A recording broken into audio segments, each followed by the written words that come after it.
जीव स्वयं नित्य निरंतर कर्मों के जाल को रच रहा है और अपने आप को बांध रहा है। आपको मुक्त होना है, बंधना नहीं है।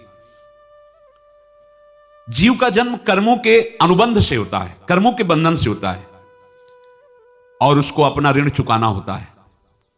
कर्मानुबंध ये बहुत सूक्ष्म विषय है। जैसे आप जिस परिवार में जन्म लिए हैं तो उस परिवार के लोगों से आपका ऋण है, इसलिए उसी परिवार में आप आए हैं। और ऋणानुबंध उसको बिना चुकाए या बिना वसूल किए आप वहां से जाएंगे नहीं। आपको लेना है तो वसूल करना है और देना है तो चुकाना है। ये पूर्व के जन्मों से निश्चित किया गया है। जैसे किसी के यहां पुत्र हुआ, जन्म से ही पैसा खर्चा शुरू हुआ, जो बड़ा हुआ तो उद्दंडता के द्वारा मार पूरे परिवार को क्लेश पर क्लेश देता चला जा रहा है। ये तुम्हारे कर्म का फल है।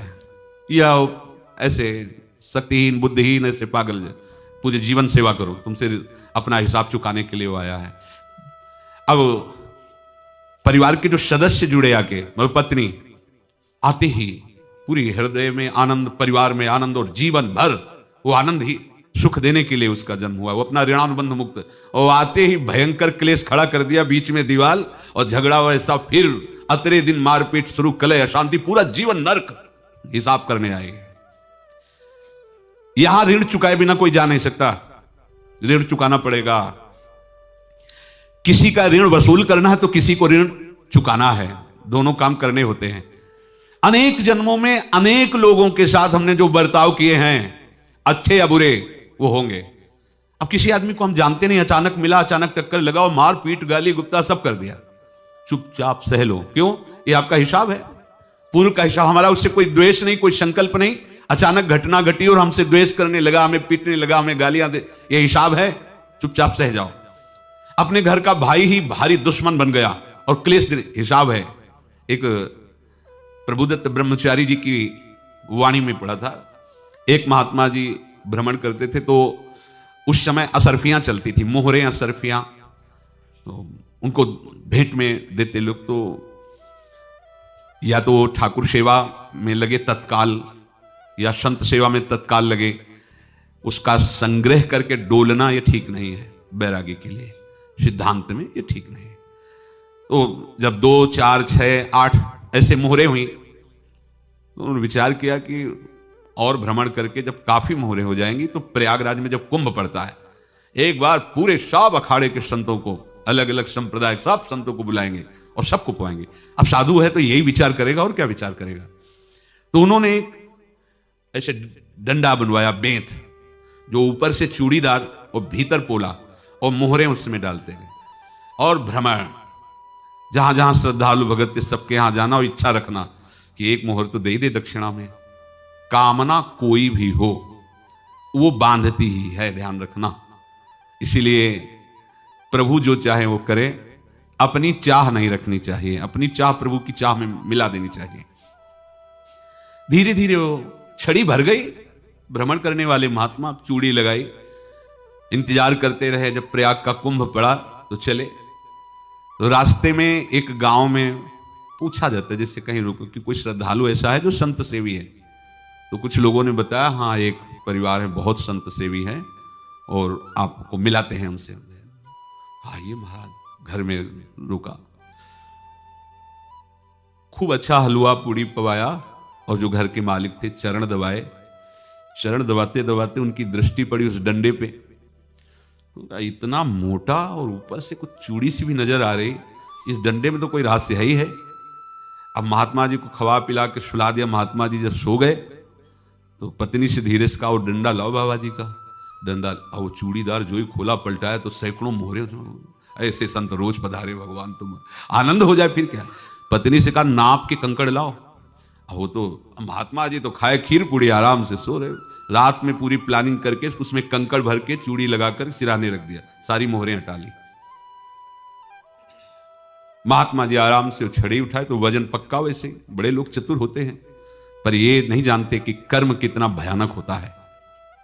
और उनकी कोई संतान नहीं थी, पर धन में इतना प्रेम उनको था। बहुत सावधान साधु महात्माओं के पास जो अर्थ है, गृहस्थी अगर आता वहीं से है, पर अगर उसको जोर जबरदस्ती या किसी छल कपट से, तो वो उसका विनाश ही करता है, आज तक का प्रमाण है। अब उनको ये भाव पता नहीं होगा, या पता होगा तो लोभ के कारण वो उसको मान नहीं पाए होंगे। महात्मा जी गए प्रयाग में, किसी अखाड़े पर रुके और वहां प्रार्थना की कि कल जो है संपूर्ण अखाड़ों का निमंत्रण किया जाए और सब संतों को भोग पवाया जाए, उनको दक्षिणा भी दी जाए। महंत ने सोचा कि बहुत बड़ा है तो उत्सव है, क्योंकि प्रयाग में कितने हजारों संत महात्मा सब। उनका महाराज बोरों इसमें चीनी और टीनों घी लगेगा, सब व्यवस्था। बोले आप मंगाइए, एक एक हिसाब हम करेंगे, हमारे पास सब व्यवस्था है। बोले कुछ तो पहले दे दो, वो इकट्ठे देंगे हम। उनको था कि अगर हम छड़ी खोला और 2-4 मोहरे दी, किसी को पता लग गया तो गड़बड़ हो सकती। बोले हम भंडारे के समय आखिरी में सब कुछ आपको दे देंगे। ठीक है, वो अपने पास से पैसे लगाकर खूब जितना सामग्री सब लाए, लाखों की, और सब संतों को निमंत्रण कर दिया। संत जन निमंत्रित हो गए, भंडारा बन रहा है। तब वहां के महंत है, उनका देखो भंडारा भी बन रहा है, संतों को निमंत्रण। अब आप अर्थ की व्यवस्था कीजिए, क्योंकि इतनी बड़ी हमारी सामर्थ्य नहीं थी जितना हमने किसी तरह हमने व्यवस्था की। अब मुझे अर्थ चाहिए, तभी आगे की व्यवस्था बढ़ेगी। संतों को दक्षिणा देंगे और जिनसे अर्थ लिया उनको दे। देखो रसोई बन गई है सब। उनका छत में विश्वास नहीं तो यह भी चूड़ी खोली। उनको तो था ना कि मोहरे हैं कंकड़। तो अब जैसे कितना उनको सदमा लगा होगा, हजारों संतों का निमंत्रण, रसोई बन, मतलब संत हो के छल कपट। तो उनका महाराज आपने तो हमारा नाश कर दिया, जो महंत थे। अब बताओ रसोई बन गई, संत निमंत्रित हो गए और आप ये कंकड़ दिखा रहे हैं हमको। आपने तो हमें बर्बाद कर दिया, हमारी इतनी सामर्थ्य नहीं थी, आप पहले बता देते। संत होकर ऐसा छल कपट। अब वो बोले तो क्या बोले, क्योंकि उनको पता था कि मोहरे हैं इसमें।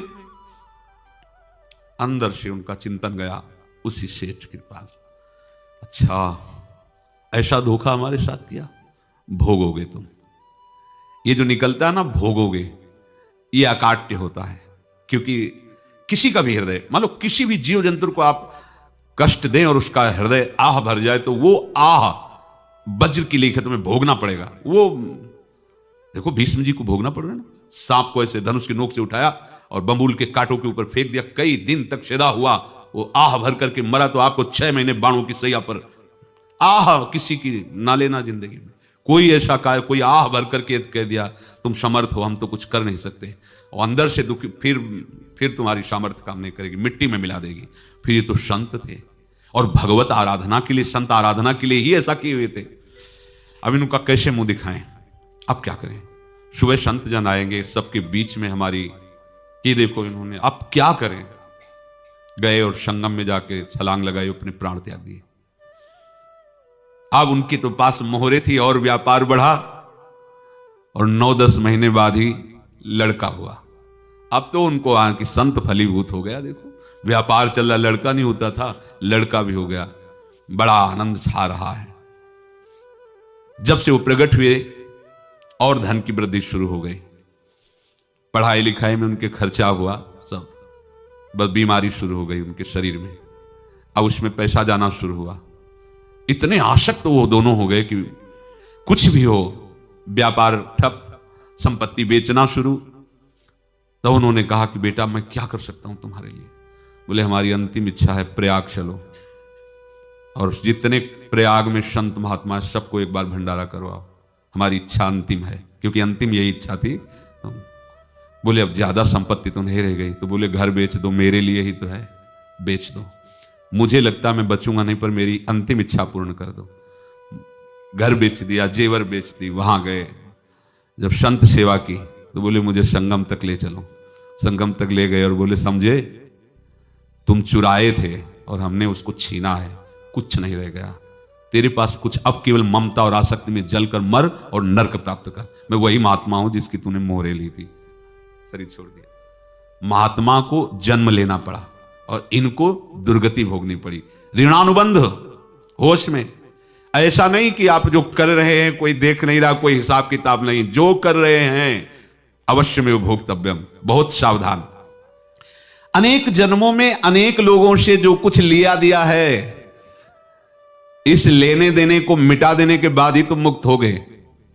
इसलिए एक उपाय है, लेना न देना मगन रहना। क्या? मालिक को समर्पित हो जाओ, मालिक को अपना माना हुआ समर्पित कर दो, खत्म। अहम त्वाम स्वरूपापिभ्यो मोक्षयिष्यामि। सब खत्म, आगे पीछे लेना देना सब खत्म। एकादश स्कंद में भगवान श्री कृष्णचंद्र जी ने कहा, जो मेरे चरणों का आश्रय लेकर भक्त मेरा भक्ति करता है, उसके पितृ ऋण, मातृ ऋण, देव ऋण, ऋषि ऋण, सब ऋणों से मैं मुक्त कर देता हूं। बस यही एक उपाय है जो इसके बंद करने का उपाय भक्तों के लिए है, वो यही है, भगवान की शरण में होकर अपना माना हुआ पूरा भगवान के अर्पित कर दो। अर्पित करने का तात्पर्य उसमें अहम हटा दो। तो दियम वस्तु गोविंदम तुभ्यमेव समर्पये। जिनसे तुमने सेवा करवाई है उनकी सेवा करनी पड़ेगी, जिनसे तुमने जो कुछ लिया है उनको देना पड़ेगा। ये लेने देने का व्यापार जब तक समाप्त नहीं होगा तब तक तुम्हारा जन्म मरण चलता रहेगा। अब आपको यहां समझना है, यदि आपसे किसी ने पैसे लिए बेईमानी करके नहीं दे रहा है तो आप उसको गाली मत दीजिए, आपने बेईमानी की थी इसलिए आपकी बेईमानी हुई है, ले गया, कोई बात नहीं है, बंधन से मुक्त हुए, जो बोझा था चला गया। उसको ऐसा ना देखे कि ये बेईमान हमारे रुपए मार लिए, अब जो कुछ होगा देखेंगे।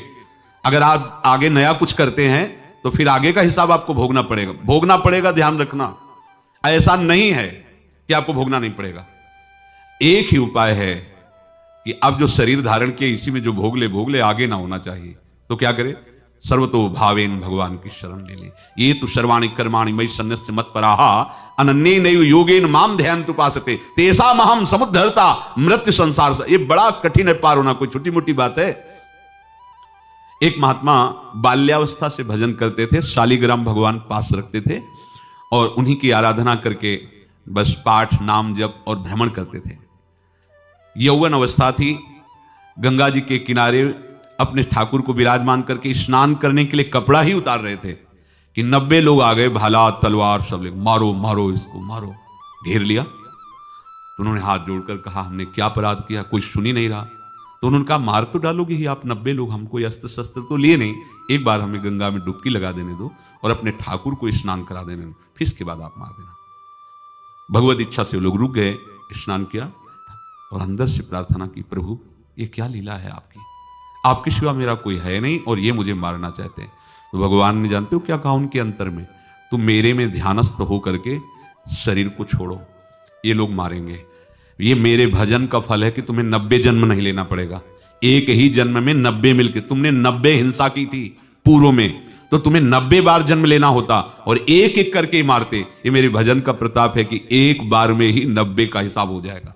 तुम आंख मूंदो, मेरे ध्यान में मगन रहो, मेरे प्रताप से तुम्हें कोई चोट नहीं होगी और स्वाभाविक मूर्छावस्था में प्राण तुम्हारे छूट जाए। ऐसा ही हुआ, ऐसा हुआ। तो ये बात समझ लो कि ये जो कर्मानुबंध है, ऋणानुबंध है। आप देखो, अगर शाप महात्माओं ने दिया कि तुम्हारे वंश का इससे विनाश होगा, तो भगवान भी परम धाम जा रहे तो उसी कील से, बाण की नोक में जो मछली लील गई थी, छोटा कण, उसी से की नोक बनाई और उसी नोक को प्रहार किया। भगवान के श्री चरण में वही बाण की नोक लगी और भगवान स्वीकार किया ना। भगवान का बड़ा लीला विचित्र है। अगर छुप करके उधर रामावतार में बात, तो इधर ऐसे स्वीकार किया भगवान ने। ऐसा कहीं नहीं दिखाया कि मैं भगवान हूं तो मैं अपने लिए, ऐसा नहीं दिखाया। नारद जी का हित किया पर नारद जी ने शाप दिया तो भगवान ने स्वीकार किया। बंदरों ने ही सहायता की, जैसा बोले थे वैसा। ये लीला इस शरीर में भोगनी पड़ेगी। हाँ, ज्यादा को कम में भुगता देंगे, पर अब अगला शरीर ना मिले इसके लिए सर्वतो भावेन भगवान के आश्रित हो जाए। जैसे आपने दुकान फैला रखी है तो उसमें 2 काम होते हैं, लेना और देना। किसी को उधार दिया है तो हमें उससे लेना है, और कोई नगद देकर सामान ले रहा है तो उसे सामान देना है, या उधार लिया है तो हमें उधार देना है।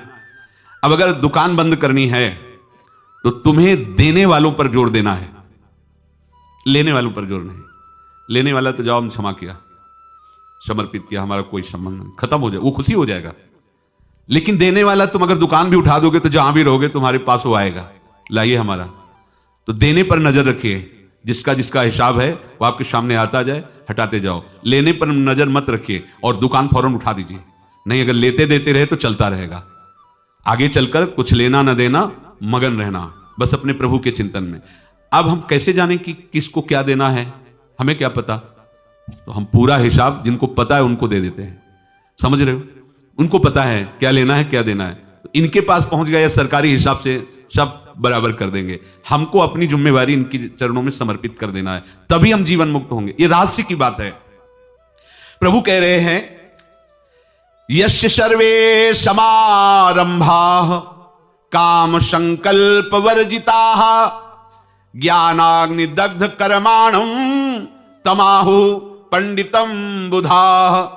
जिसके संपूर्ण कर्मों के आरंभ संकल्प और कामना से रहित हैं तथा जिसके संपूर्ण कर्म ज्ञान रूपी अग्नि से जल गए हैं, उसको ज्ञानी जन भी पंडित कहते हैं, बुद्धिमान कहते हैं। पूज्य श्री भाई जी महाराज कह रहे हैं जैसे वहां ज्ञानाग्नि से दग्न कह रहे हैं, तो अपने वृंदावन वासियों का प्रेमाग्नि से सब कर्म संस्कार दग्न होते हैं। जिस समय आपके हृदय में भगवत प्रेम का प्रादुर्भाव होगा तो लेश मात्र कभी तुम्हें दुख नहीं भोगना पड़ेगा। प्रेम का प्रादुर्भाव होते ही दुख का नाश हो जाता है, महासुख। जब प्रेम का प्रादुर्भाव होगा तो समस्त पाप भस्म हो जाते हैं, अशांति नष्ट हो जाती है, संसार ज्वाला स्पर्श भी नहीं कर सकती है। जब भगवत प्रेम का प्रादुर्भाव होता है तो हो सकता है उस उपासक के जीवन में दुखों का पहाड़ टूट पड़े, परिवार खिलाफ, शरीर रोगी, अव्यवस्था, बहुत बहुत कुछ, सब कुछ। कह रहे हैं इतना सब होने पर भी उसके हृदय में कोई भी दुख नहीं होता। ऐसा सामर्थ्यशाली भगवत प्रेम है। भगवान के चरणारविंद का जिसके हृदय में प्रेम है, भारी से भारी दुख भी उनको विचलित नहीं कर सकता। ऐसी वीडियो देखने के लिए मेरे चैनल को सब्सक्राइब करें। राधा वल्लभ श्री हरिवंश।